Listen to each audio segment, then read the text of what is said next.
Your Take is a show where three psychotherapists discuss various topics as both women and therapists in a thought-provoking exchange we call Girl versus Psych Talk.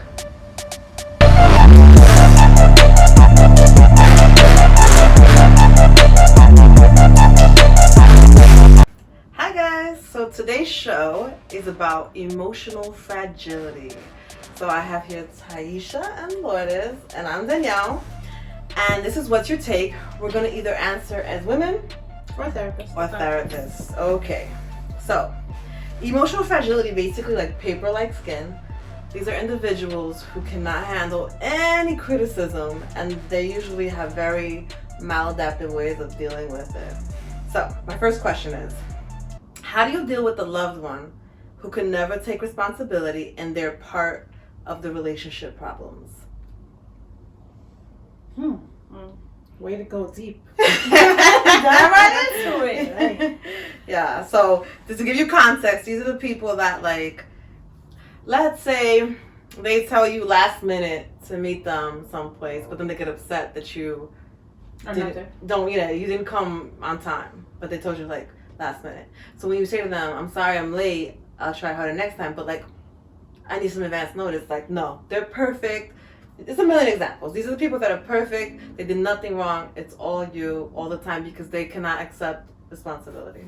You bring them back to reality. Okay. You show them examples of what they did wrong. And you want to apologize because sometimes it genuinely happens. It's traffic. Maybe the weather condition is snowing, it's raining, whatever it is, the wind factor. But if they're still persistent in saying that, no, it's your fault. Okay, so what are you doing? Right. Like, what did you do today? And I'm sure they're going to come back with, oh, but we're not talking about me, we're talking about you. Okay, but then it goes to the sense of, how about you look in the mirror before judging me? Okay. I mean, this is a really challenging type of personality, right? The people who are incapable, not to get political, but Donald Trump would be a perfect example of for him, most people would say he has narcissistic personality disorder, my favorite disorder. But it's just this incapability of accepting that you are human and you are fallible as a human. And you can never be introspective, but how do you work with someone who's incapable of being introspective? I mean, I think as far as if it's in a relationship, like someone like in your family member, someone close to you, I guess you analyze how much do you really want that person in your life, and are you willing to just keep trying to explain to them, and after you get tired, I guess you just stop explaining. Like, okay, well, this is it. This is either accept that sometimes this is going to happen and you're not going to be happy about it, but there's only so much I can do. I'm not perfect. And either love me or leave me alone. Right. But what if they're your client? And the client can't accept that they're wrong or they've done something wrong? Yeah, the client. So people, and it's not just, so the NPD example would be the more extreme version, right? But even healthy people sometimes struggle accepting constructive criticism. So how do we work around that as clinicians? But it's always a positive to every negative. So even if you're constantly bashing someone and telling them how wrong they are or they were, you can always flip it into a positive. So if the client comes and says, I've been arguing with my partner for the past week and he's telling me that it's my fault because I always come home late, what is the benefit of coming home late? In a sense that certain things are done, you're bypassing traffic, you're able to, if you have children, put your children to bed, spend more time with your partner. So it's not necessarily tricking the mind, but it's letting them know that there's a flip side to it. So it's like saying, what is it? Half the glass is half full. Right. It's similar to that. Which is like looking at the silver lining of certain things. You know, you look at the positive of every situation, and you know, again, with the client, maybe bringing up their self-esteem. Maybe they're not aware, or maybe they feel like nobody's ever told them that they're wrong about certain things, or maybe somebody's always told them that they're wrong about certain things. So showing them that it's important what they're saying, but it's also important for them to listen to what you're saying. Right. So I have this strategy that I've tried. I'll share with you guys and you can tell me what you think. So my strategy with people who are very resistant to constructive criticism, I go back to the communication 101 where you start with a compliment. Because if you're very sensitive to constructive criticism, I'm assuming there's some ego issues. Mm-hmm. So by stroking the ego to start with, you kind of put their defenses down. Right. Then I start by modeling the behavior. This is what I think I did wrong. So first I stroked your ego, and now I'm modeling that I'm capable of taking criticism. And then the third step would be, then I kind of share with you in the most delicate way I can what I think happened on your part. And then if they're able to accept even a tad bit of responsibility, I follow that up with reinforcement. I really appreciate you saying that. I think that means the world to me that you you would do that. So you reinforce the behavior of accepting responsibility. This should happen in childhood, right? You should be conditioning your kids to take feedback, to be introspective, to be self-aware. But unfortunately, it doesn't always happen, does it? Mm-hmm. Why do you guys think that doesn't happen? I know, I've seen a lot of parents reward their kids, even if they do the worst thing. Okay, you're just rewarded. You're rewarded. Even they participate in sports, and you're still rewarded. You know, even if you didn't even play, you never got off the bench. You still get a trophy. Are you against the everybody gets a trophy thing? I yes. Yeah. I mean, I think as little kids, then yes, it's fine. Because they're tiny. I don't know. I don't know if there's a cut off age that you're okay, once you're 8, now you gotta work for this. I don't know if there's an age for that. But then that can also lead to favoritism. Mm-hmm. If you have more than one sibling, you're constantly watching your sibling get rewarded for something if you did, you will probably get punished for. Right. In a negative way, that is. It can lead to sibling rivalry. Which a lot of our clients speak about that. Favoritism. Mm-hmm. Yeah, differential treatment is definitely right. So that everyone gets a trophy has a purpose, right? You're saying that type of mentality is that to avoid differential treatment. But you can give trophies out, and it doesn't necessarily have to be an actual trophy. You can reward according to whatever the behavior is. Mm-hmm. So yes, you can come home with a new toy car, a new doll, teddy bear, shoes, dress, whatever it is, but just let the child know that they are equal. We both got something. Yeah.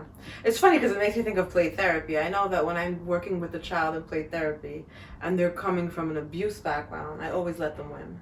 Because they're being beat down so much in life. Mm-hmm. When they come and they spend time with me, I want them to feel like a winner. Right. You know, obviously if I was dealing with a child who was being spoiled and was acting out in entitlement, I probably wouldn't have the same approach. Right. So I think it's definitely situational, Mm-hmm. circumstantial.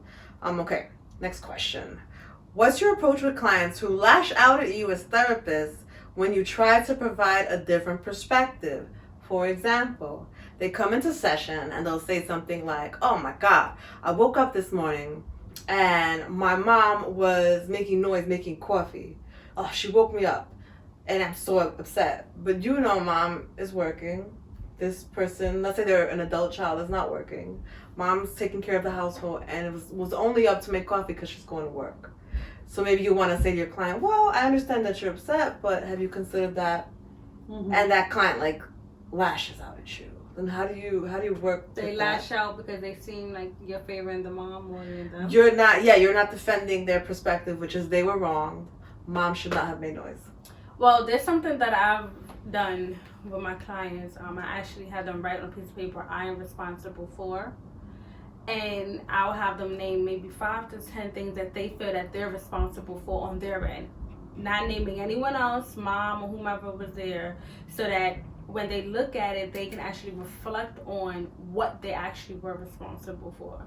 And it could be maybe, in that case, they had a bad dream, so they already woke up in a bad mood. So maybe the slamming of the cabinet or the coffee pot or whatever it was kind of triggered them even more so, or put them more off edge. And as a result, they lashed out. So them lashing out at you may not be necessarily true. It could be because they would really lash out at the parent, but in a sense they don't want to lash out or can't lash out at the parent, so they're lashing out at you. I like that technique. I'm responsible for. Mm-hmm. I bet you get some resistance. Yes. I So would a lot of imagine. times when I do it, I'll have the person do it with someone else and swap.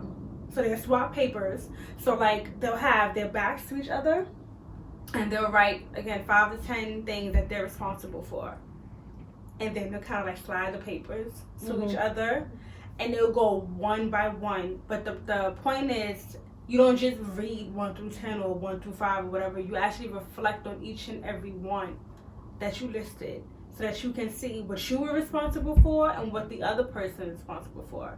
And if you want to put a twist, you can then add, well, my partner or my child, whomever is responsible for.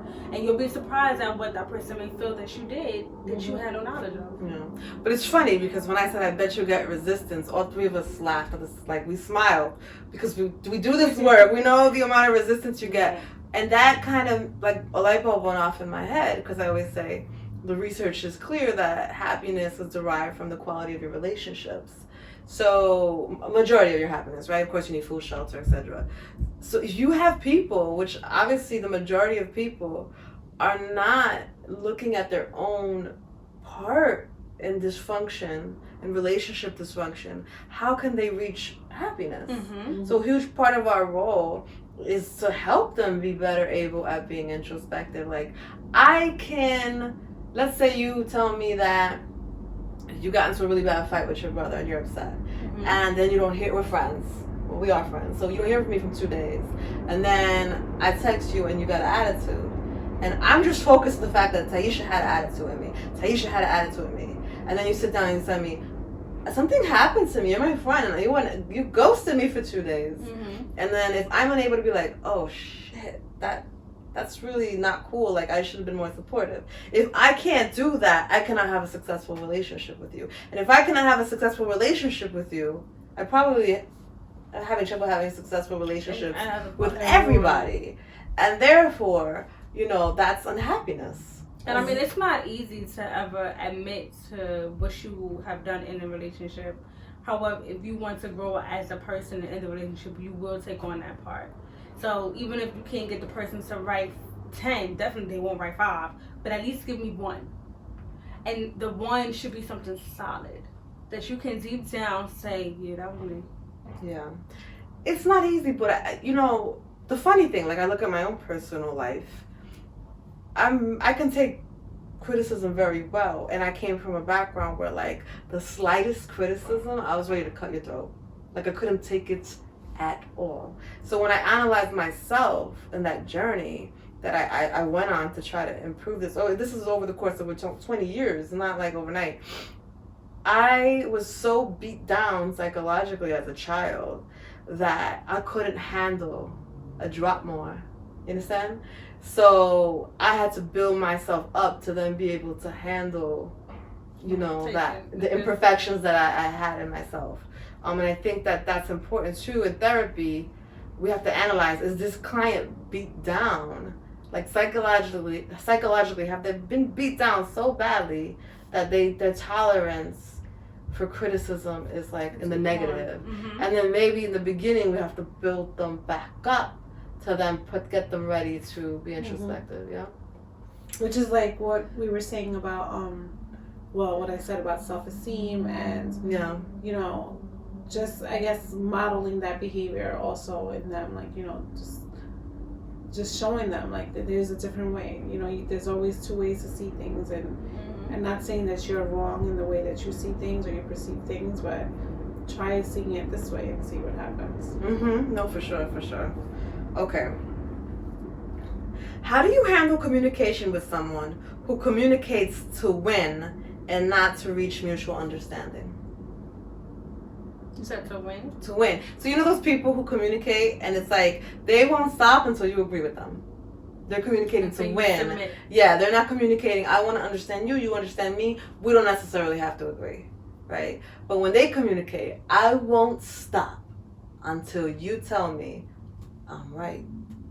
until you validate my argument and you give in. And then sometimes loved ones will actually do it even though they don't feel it, just to shut you the heck up, you know? Like, so how do you handle... A lot of times loved ones do it, or people who are in an intimate relationship will do it. It's almost like those people who are not able to agree to disagree. They just continue to say, okay. But then I feel like for those people, you're losing yourself. You're not being real with yourself. You're not allowing yourself to say, no, I don't agree with you. And give a valid reason. Don't do it just to be mean or just to kind of edge the person on more. But when dealing with people who only do things just to win, you have to turn around and ask yourself, who is going to benefit from that win? Are you doing it just for you? Are you doing it because you feel like you want to win because you're bored? Something else is going on deep within yourself, like your inner self. Do you want to win because you want to shut me down and shy me away? You know? No, So for sure. There's different reasons for that. But definitely when dealing with those people, you have to kind of step back, and before agreeing or submitting to the person, step back and ask, if I submit, is that going to benefit you or benefit me? Right. Sometimes when talking to people, you can trick the mind. Mm-hmm. And when you speak to someone, you can trick the person into thinking you're agreeing, but you're really not. Right, sure. Which there is a place for that in life, especially in workplaces, or if you're just exhausted from arguing with the person. But I also think for me, as a therapist working with the person that needs to win, I would ask them, why do you need that validation? Mm-hmm. So let's say we're arguing about welfare, and you guys are saying, no, welfare shouldn't exist. And I start to say, actually, you never know when you'll be out of a job. Unemployment is welfare. You never know when, you'll be at risk of eviction. Like, right. One-shot deal, like all these things. And then I also start to make the argument of, like, if we don't have welfare, crime will go way up. Let's look at third world countries without welfare. Mm-hmm. You can't walk down the street without being bopped in the head for your $2. And you guys are like, no. And you have the conservative point of view. At some point, I have to stop. Why do I need my argument to be validated? Mm-hmm. Like, more so than the other. Well, let's agree to disagree. Express yourself and leave it at that. You don't people do not have to agree with you. And you have to be tolerant for opposing viewpoints. So the tolerance goes into it too, right? Because you see that I see people, especially in this political climate that we're in, who, yes, I agree with them politically, but they lose their minds. Like, they're threatening, they want to kill people, they're blocking 50 people at a time. Like, I mean, on the flip side is that, like, how badly do people have to agree with you? So, I don't know. All right. Ready for this one? What if your child, or for those who do not have children, a younger sibling or mentee, refuses to listen to your advice, even though you're giving them extremely important advice, and rebels against you? For example, a young person that you look after says they're going to co-sign on a loan for their friend who they've known for 2 weeks. And the loan is like $100,000. 2 weeks. Right? That's a friend? So, as an older person, this could put your life in chaos for the upcoming 20, 30 years. Right. You could be 100,000 in the negative. Right. So you're pleading with this young person, please don't co-sign. You don't understand the ramifications of that. You're only 18, let's say. Right. And they're not listening. How do you handle that? I guess I would show them, why is it that you want to give this total stranger? That's their best friend. They told you that's their best friend. Well, your best friends take years of friendship. Not 2 weeks. You don't even know anyone in 2 weeks at all. I'm like, no. I guess I would just there I would not be positive. There I would be reality and show them, like, okay, this can happen in the future. You're not going to be able to get a house. You're not going to be able to get this. You're not, like all these things. What if they're just taking you for your money and then they ghost you and you never see them again? You're in the hole for this money. Like, there I would be reality based and just tell them the real. Mm-hmm. I think I would do the tough love route, because even if I was to show that person a bunch of videos about why this is wrong, or actually have someone sit them down, like the show Scared Straight, there are many kids who have been on that show and still come out and commit crimes. So for that particular reason, I would do the tough love. I would do the tough love. And it's not necessarily straying away from that person, but sometimes you have to let a person be their own critic. And you be their supporter. So you gotta kind of fall back a little step back. You supporting them, but you supporting them from a distance. So that eventually, the more and more they do harm to themselves, the more and more they'll see that they're criticizing themselves by not taking on your advice. Right. Yeah.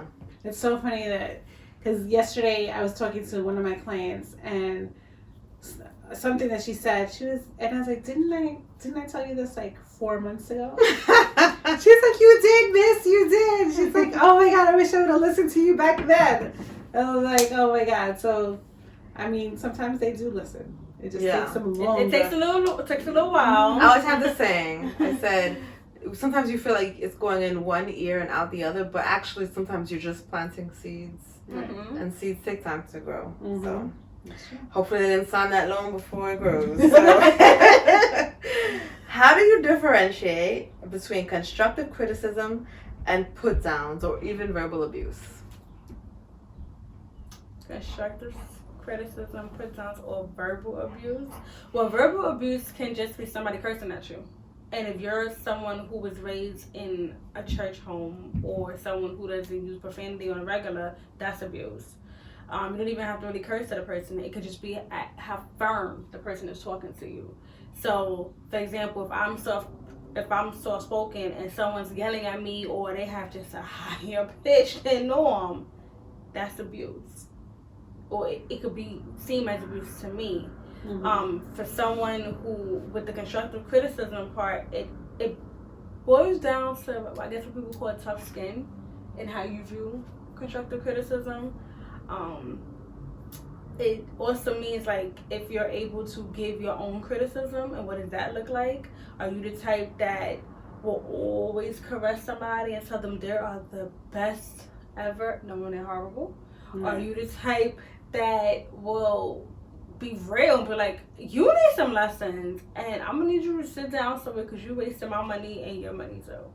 You know, mm-hmm. So it just depends on who you are. Because if you can't take in what you push out, then don't push it out. I think for constructive criticism, you are trying to show that person that they can grow. So you're giving them feedback to help them grow. But if you're like abusive, it's not to help them grow. It's to make them, put them down, hammer them down, make them see like, you know, they're not going to achieve anything. They're not going to rise up. They're just going to be down, down, down. As opposed to constructive criticism, you're hopefully helping the person like see it in a different way. Right. But in turn, the person that's giving the constructive criticism could be doing it so that the person will actually go down and out, and then they can in turn be the ones to want to rise up. So it depends on how you're doing it, what you're doing, and what's the situation, mm-hmm. and if the other person is able to pick up on it. Mm-hmm. Yeah, I think too, like, when I think of constructive criticism, I think of coaching. Like, it's not so much that you're putting them down, but you're giving them a strategy to do it better. Mm-hmm. Versus, like, a put down, there's no strategy. And I think that criticism, you know, I have this weird thought. You remember American Idol? I mean, I think it's still on, right? But when it was really, really popular, mm-hmm. and they would have all those scenes where the people came to sing and they really sucked. Right. And the family was there like, yeah, they're going to make it. And I'm just like, was the family delusional? or they didn't have they didn't have the balls to tell this loved one that they're not good. Mm-hmm.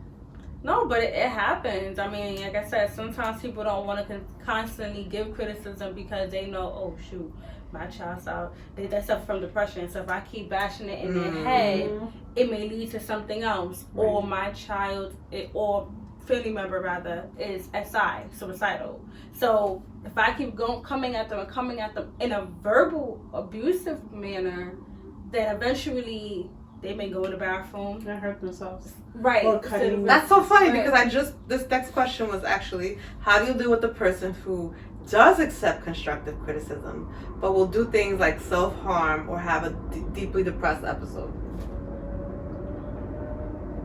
And they accept it. They accept it, but then they want to hurt themselves because they're bad. They're no good. They're worthless. Well, it's about showing them that, you know, they are worthy. There's hope. And you know that they have a purpose in this world, and bringing up their self-esteem, because it all comes down to how they feel about themselves. And if they feel like nobody else loves them, then they're not going to be loved themselves. Right. But then it's also about, do you really accept it? The love? Do they really accept the criticism? Or are they... Oh, I see what you're saying. By their behaviors, they also are rejecting the criticism? Faking the fact that they accept it, and they're doing it so that everybody can brush up off them and give them space. But then in reality, in their own shadow, they're not accepting it. They're still hurting for another reason. I don't know. I do think that there are people who accept it. But like I said, that when I gave that example, like I couldn't handle one drop more. It's really like, if you're hanging on by a thread and you genuinely believe you're worthless, because I have clients tell me that all the time, use those exact words, I'm worthless. And it's like, what? Like, worth is like a birthright, as I always say. And then you tell them, they say, okay, I want to be a magician, and they do a trick for you, and it's just like, oh. So it's like the worst trick you've ever seen in your life. And so you say, you know what, I liked it, but keep practicing. Right. Keep practicing. And they're like, why do you say keep practicing? They're like, no, I just think that you need to really, if you want to perform in a live, you know, like a lot of people, you have to keep practicing. And then that person is like, forget about it. Now they're depressed, can't get out of bed. And it's not that they're feigning, and they're genuinely... Well, being a magician, that's probably something that they've always wanted to do. They probably watch TV or shows or seen people do it, like at live shows. So they're, in their mind, they're great. So in that situation, I probably would act it out with them and do a twist with it to make it great. So that, yeah, I'm telling you, you suck. But I'm also letting you see your mistakes, and so maybe I'll intentionally knock something down, or I'll intentionally drop something so that they can see the flaws in the act. Oh, you would ask them to teach you, and then, okay, so you would try to just help them in that way? Or like record them, ask their permission to record them. So that they can see it, so that they can actually visually see what they're I doing. tried that in couples therapy quite a few times, and they usually look at the footage like, oh my God. Because they have no idea how they look when they fight. No, but it's true. For some people, you know, visualizing something means a lot more than somebody else telling them. Yeah, even our show, when we started doing our show and we were looking at the footage, I was like, wow, I do this a lot. I touch that a lot. Yeah, it was like freaking me out. I didn't like it. And so like now this time I'm like, I'm going to not scratch my nose. I'm not going to like move it too much. Like, yeah. Watching yourself can be very, because if your brain is not able to self-reflect, the camera self-reflects for you. Sure. Okay. How do you guys deal with gaslighting? You know, when people try to make you think you're the crazy one, you're the one doing it, you know. When there's something wrong with them? Yeah. So the most common gaslighting I see is cheating. I've had a lot of female clients come to me and say, I saw my boyfriend doing this, and when I approached him, he flipped out on me and told me I was having sex with other men, and I was a cheater, and he's, you know, gaslighting. It doesn't have to be a cheating example. It could be like 8 billion different ways, yeah. So how would I deal with it? Well, as a woman or a therapist? It's up to you. That I gotta think. Well, as a female, if you come to me and try to flip the script, I investigate everything. So at that point, I'll probably have all your social media. I'll probably have all your messages, pictures, and everything to prove you wrong. However, as a therapist, you can't tell people you're a stalker. So, on the flip side of that, I probably would go through their history of the relationship. Maybe asking certain questions like, has this happened before? What has led to it? Where were you when this happened? Were you in front of an audience? Were you at home? Did he only do that in front of people? What were his exact words? Any body language? How long has this been going on? How many times have you accepted this? How many times has he lied about it? Right. Or she? I think, gaslighting is a manipulation tactic, right? Mm-hmm.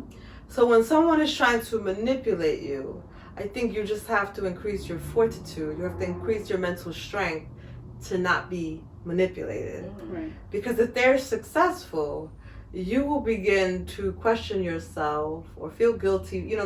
If they're successful, you will really start to go down like a spiral. So don't allow yourself to be gaslighted. If somebody is kind of deflecting from what they're doing, like stay the course. Like don't deter. It's easier said than done, right? But even what you say, like evidence, really like intense gaslighters, you could show them a picture. Let's say you have a cheating man who has sex with another woman. You could show him a picture of him inside another woman. That wasn't me. That's not my penis.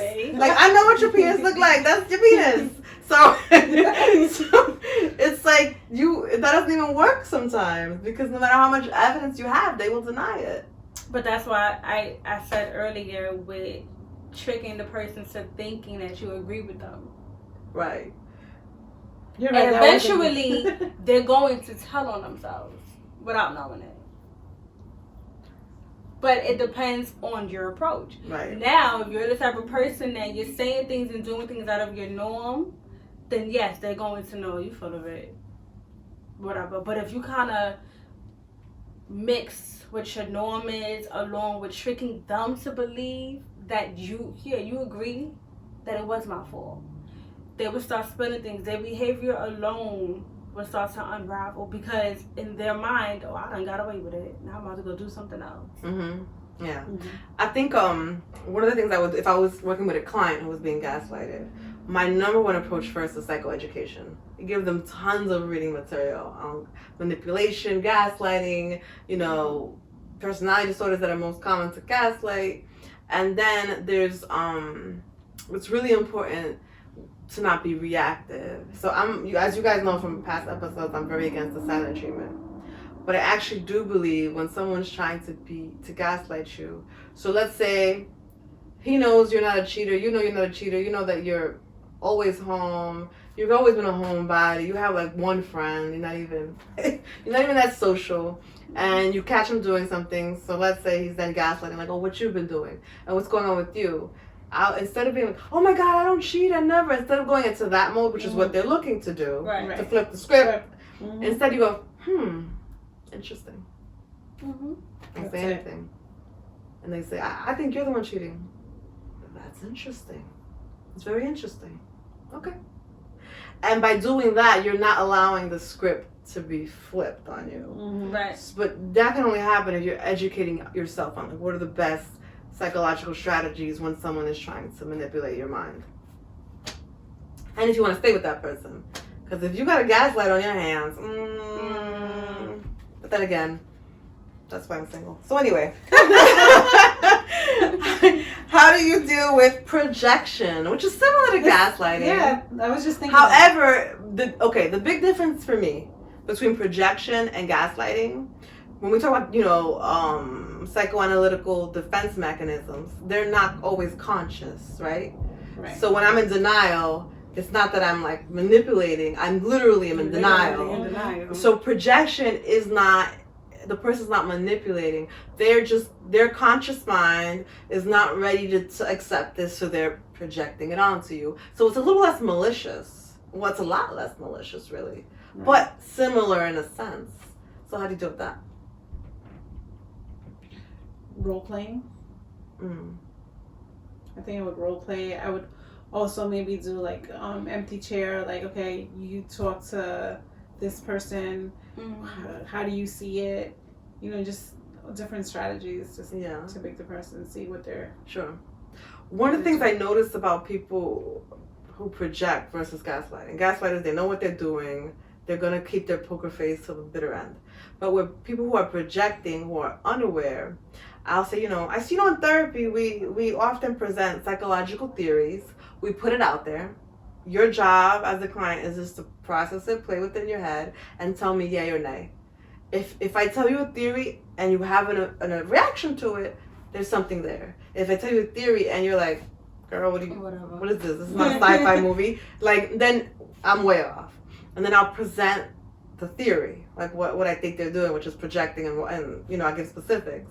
And I notice 9 times out of 10, when they are projecting, they have an emotional reaction. They're more receptive to it. Yeah, it could just be like they're quiet for like a good 2 minutes. And I rarely have like, I'm not a big like respect the silence in session. I'm like, no, we have limited time, let's talk. So, and those are the rare moments where I'll respect the silence and I'll just sit there quiet. Because it's true, some people don't know what they're doing and when they're doing it or whom they're doing it to. So when they do it, they too become in shock. Like, oh, yeah, right. They'll get watery-eyed, or you know, and then you know, like you've created a little more awareness in that person, which is obviously the goal, right? Okay. How do you get along with people who become violent or threatening or scream when they are criticized? Well, the first thing I would do is step back, because if you're violent and you're in my arm's length space, I don't want to get hurt. However, I would then bring you back and allow you to reflect on your behavior.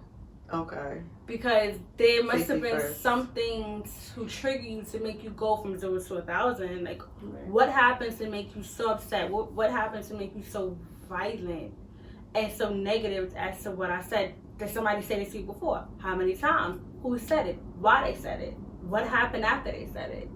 So it don't necessarily have to just be because you said something and all of a sudden they got triggered.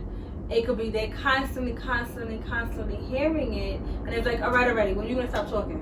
Like, I'm over it. I don't care anymore. It's like a person who say they're in a relationship, and the man is constantly telling the female, you need to get a job, you need to get a job, you need to do this, you need to do that. And she's telling him the same, because most men are the ones who are the breadwinner, right? So, okay, so the man gets up, he goes to get a job sucks, he hates it, but now she got her hand out. So it was like, damn if you do, damn if you don't. But then at the same token, you just sat here and criticized me for not working. Just a question. In the Bronx, you think most family households, the man is the breadwinner? No, I said in the most cases. Oh, okay. Like traditionally. Because not in the VX. Not here. No offense. But I'm just saying in general, it's the same concept. Like, at that point, you get tired of hearing the same thing over and over and over. And when you finally try to find a solution to it, it's not good enough. I think that's when the person lashes out, when you try, and then your audience is not receptive of it. Okay, so what more? Do you have a better answer for me? Because I don't know what to do. Yeah, yeah. I mean, I think, like, when you talk about fight or flight, you know, reflex, once someone's chemicals, the neurology of it all, once they're activated, they are no longer able to receive messaging. So I never encourage people to engage when someone is, like, angry and hostile. They can't hear nothing you're saying, and any pushback just increases their body's reaction threat. So now their body was already feeling a threat, and you're pushing back, and the threat is increasing, which is going to increase the chance of them fighting. And like you said, I don't want to get hurt, but like for me, I'm the opposite in the sense that I don't want to hurt nobody, because I know their anger could trigger my anger, and then I'm looking around for, you know, where's the weapon? I swear to you, I'm not playing with you. Like, I can get violent myself. So my strategy is to get the, as my friend says, get the hell out of Dodge. She says that all the time. You know, I get the hell out of Dodge. Like, I gotta get out of there, because I gotta protect me, because I can get hurt. Because I might want to fight a 350-pound man. I can't. That's how illogical. When the fight or flight is released in my brain, I become very illogical, and I put myself in very dangerous situations. So I'm like, abort shit. We'll talk when you come. And I would definitely walk away too. Beelining it out of there. Yeah. But I'm sure you see it in the street all the time. I see it a lot when people say, "Oh, you're crazy." Like, if somebody calls the other person crazy, people be like, "Oh, you want to see crazy? I'll show you crazy." And you be like, "Oh, let me shut up." People, I was finding it so funny. Like, oftentimes, like, you'll hear people say, like, "Oh, I'm afraid of, like, hood people." I'm like, hood people, they nothing. Mentally ill people will kill you. Like, it's just a whole nother level. But it's the perception of what is a hood person? Or this, I remember I was an undergrad, and this girl said she never walked through the projects. And I'm staring at her. Like, that has to be impossible, right? What do you mean you never walked through? Like, you mean you never seen, like, you literally never walked through, ran through, or nothing? She was like, no. She was like, I was always told the projects are ghetto and they bad for you. I could not believe, maybe it was me, because I grew up in projects, but I was just like, that doesn't make no sense. Right. Because, ironically, people who live in the projects are trained a certain way to actually look out for each other, to actually be survival of the fittest. So the flip side of someone who never been to a more bougie area is if I go down to West 4th, I gotta be on my P's and Q's because I don't know what these people gonna do to me. They see I'm not from here, they may try to kick me out their area by any means necessary. Mm-hmm. But if you walk through the projects at 3 o'clock in the morning, depending on what projects you're walking through, they probably doing in the corner in the cut somewhere that they so high and dry that they don't even know you walking by. Mm-hmm.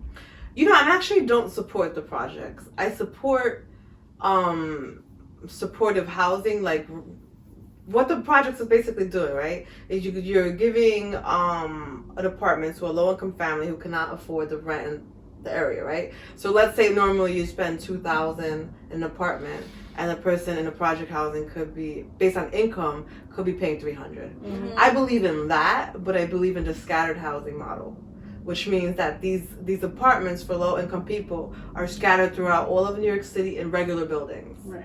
Because I feel like when you put all of these people who are from low socioeconomic status, who have a lot of trauma, who have a lot of like history of incarceration, all these different issues, number one, that neighborhood, what are the schools going to be like? Mm-hmm. They're going to be under, funded. It's going to be more. I'm a big believer in scattered housing. But yeah, I mean, the projects, of course, we all have social work backgrounds. If you're a social worker, even if you didn't grow up in the projects, I've been to every project in the Bronx. And there are some that are nice, that are not bad. And there's some that, like, girl. You wouldn't even walk in. Like, I got my keys between my knuckles. I'm ready. It's just like. And then it's a stereotype of the project. Like you mentioned the school. Mm-hmm. Someone came to me recently, like in the winter, and they said, my son was sick and he was in daycare, and all the kids were project kids. And I had to ask her, what is a project kid? I don't know what that means. Yeah. It's a stereotype. When she broke it down, I looked at her and I said, well, I think I'm clean. What does that mean? Because if you certain people, that can be offensive. Sure. Mm-hmm. But even, we're all from the Bronx, right? Well, most for you, we were born and raised in the Bronx, right? So how often are you out there conversing with people in different areas and you say you're from the Bronx, they're like, ooh. Yeah. And I'm like, what? It's not any different than any other borough. I've heard people telling me, oh, the Bronx is dirty, or the Bronx is full of poor people. Everybody on SSI, and I'm like, what? No, not at all. Not at all. It's definitely true. And then, for those who have a career or hardworking and got everything together, it's like, oh, they're a rare breed. They're the exception to the rule. You get that all the time, even in a racist lens, like, oh, you're Puerto Rican and you've done A, B, C. Oh, you got your own business. Oh, that's amazing. Why is that amazing? Right. There are many, many, many, many, many Puerto Ricans who've done above and beyond. I've had people say to me, "How many jobs you have?" That's so Jamaican of you. Oh my God, they say that all the time. What? All the time to me. I'm like, I am West Indian, but I'm like, no, that's. I didn't even know that Jamaicans have a lot of jobs. That's the stereotype. I'm on the fence with that one because I don't think that's fair, but whatever.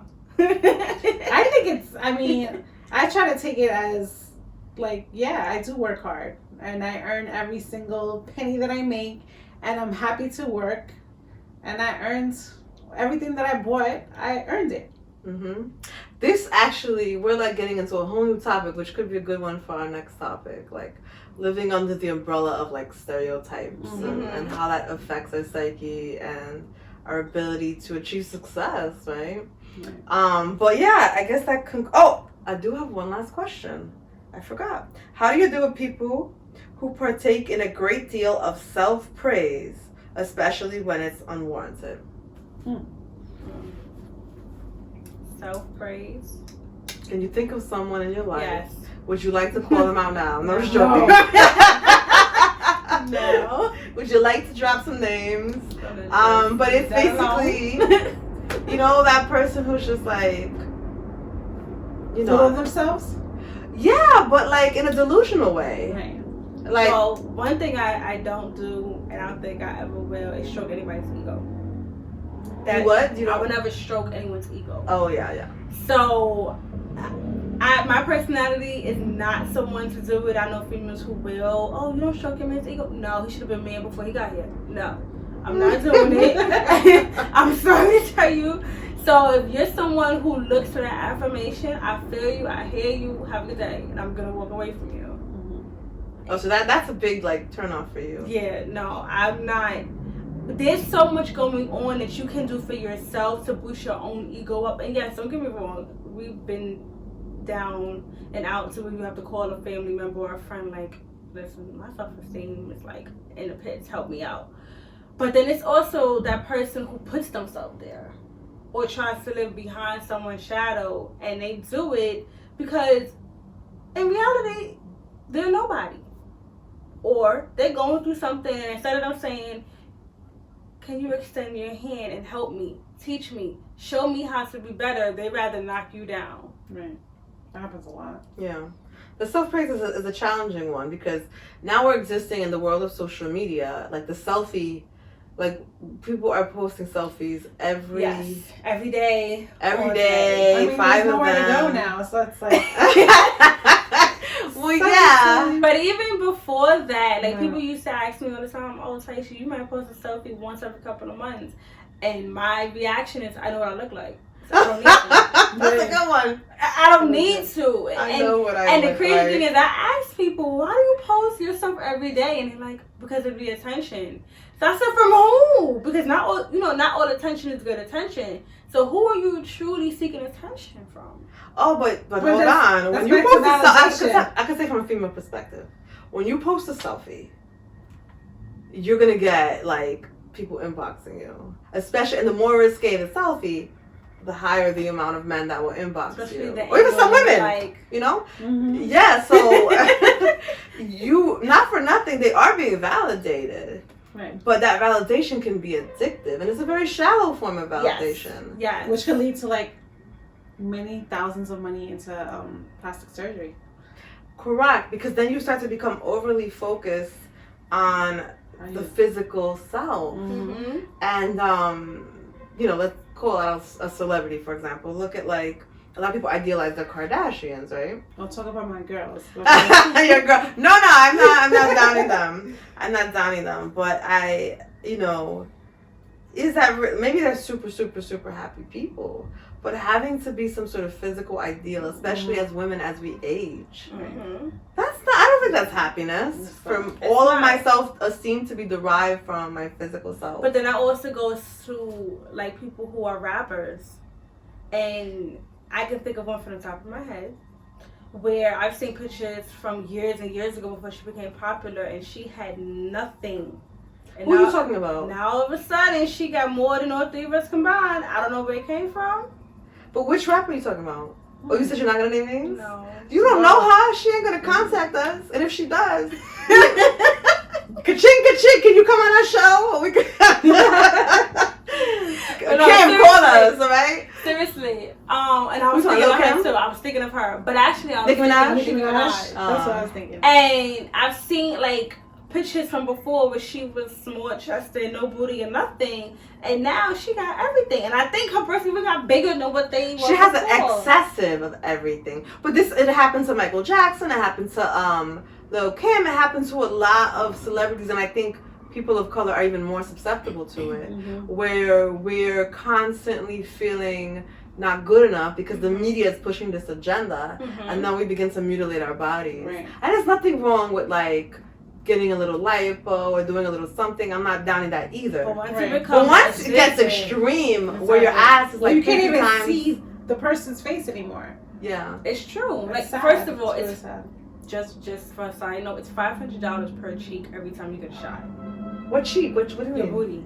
Oh. $500 per cheek? Per cheek every time you get a shot. And that's probably the person in the Bronx. What about the person in like That's it 86 becomes and Park? costly. Like it's just after a while, it's like okay, so you just. How never often do you be have to get those happy. shots to keep a big booty? I don't even know. I just do squats and I'm satisfied. I being small, I've always said to myself, okay, well, I don't think I will be able to handle that because I don't want to be in proportion. So I don't want to be big chested and the fold on my face, or I don't want to have a big booty and attract the wrong attention. Right, So- but you're also mentally healthy. It's so funny because this goes into another conversation I had with my friend recently, where we make a joke that like, why he's also heavy set. You guys, you know who I'm talking about. And he was like, why are fat people so funny? And he was like, because we have to be. Because we need something to fall back on. And I was joking, right? But I do think who I see the most victims of this are people who are always good looking. Because it starts out like, for me, I was like, let's say I was an ugly duckling. I wasn't really ugly, but in my mind I was an ugly duckling. And that's the way I was treated. I had to develop my self-esteem from intrinsic. I had to be educated. I had to be a good person. Like I spent all this time developing things other than my looks because I never had them to fall back on really. And then when I kind of became older and I think became more physically attractive, I don't know if I grew into myself or was mental, whatever it was. It's cool, but it's not the basis of my self-esteem. The basis of my self-esteem is me. But when you grow up and the base of yourself, you're a pretty girl. You're a pretty girl. So you don't push yourself to achieve. Right. Because you're a pretty girl and you don't really have to. Then you're more susceptible at 35. Like, if you've never done anything with your life and you've just been a pretty girl, what happens then? Right. Or do you look at yourself as I'm nothing, or do you try to boost yourself to be something? Maybe you get that else? first operation. Then comes the second operation, third operation. But No, to what it end? definitely Because happens. who's going to be 60 years old with a deformed body? And Got cut from every angle. And broke from all the surgeries you had to pay. Like I All the always shots. wonder. no, people do go into financial ruin for buying plastic Like, surgery. how does that feel for your partner? Like, if I poked you, would it jiggle? Like, is that real? Like, what is that? What is that like? Do you feel it? Is it one, or do you just kind of flop after years later? Do you lose it? Do you just gotta stay in shape? Are you ever satisfied? There's so many Is there, different, I guess, elements to it that we don't think about, or we've never had to face, I guess. It's just a shell. Now we're getting into the spiritual realm, and I don't want to take us, do a 5-hour video covering every topic ever, but it's just a shell. Like, we're more than, this is our home, but we have spirits. Like, we are more than just a body. And so I think that that's part of the dangers of this world, right? Like, we become so obsessed with the physical that we lose track of like anything else. You kind of like, you have to embrace your beauty. I mean, if you're someone that's a little more fluffy than others, embrace it. And nowadays they have a wide selection. Is that what you call us, fluffy? Yeah. There's a wide selection of clothing, of just things out there that you can still feel sexy. And you don't have to feel like I gotta lose so much weight in order to feel this way. And on the flip side, I think people, at least I can speak for myself, who are small, it's like, oh, if I could gain 10 more pounds, I would be A-okay. But then society tricks you to think that you have to be thin. The funny thing is that I've had so many cases with thin women who are tortured by their thinness, which is really ironic. I would ask God, why would you give me these women? They are the opposite of me. Like, at first, it was hard to treat them. Like, stop complaining about being skinny. I've been on a diet since I was 2. But it actually was good for me. No, but it's in true. the long like, run. It's true. We all are suffering in our own unique ways. And part of the game called life is to figure out how to elevate from that, rise up from it, and to, achieve ultimate happiness or peace. I've had people tell me, if you have kids, you'll get thicker. You into your 30s, you get thicker. I don't know where, because I'm in there and they ain't get thicker. Damn, because I ain't get thicker either. So, You know, it's just so many stories. Do you still want to be thicker? At least 10 more pounds. Really? Anything past that for me, for my size, it would be too much. I'll be happy to give you 10. No problem. I'll give you 50. I'll raise her 10 and give you 50, okay? Well, anyway, so I hope you guys have enjoyed our show. I look forward to seeing you next time. And this is Rise Up Together. Bye, guys. Bye.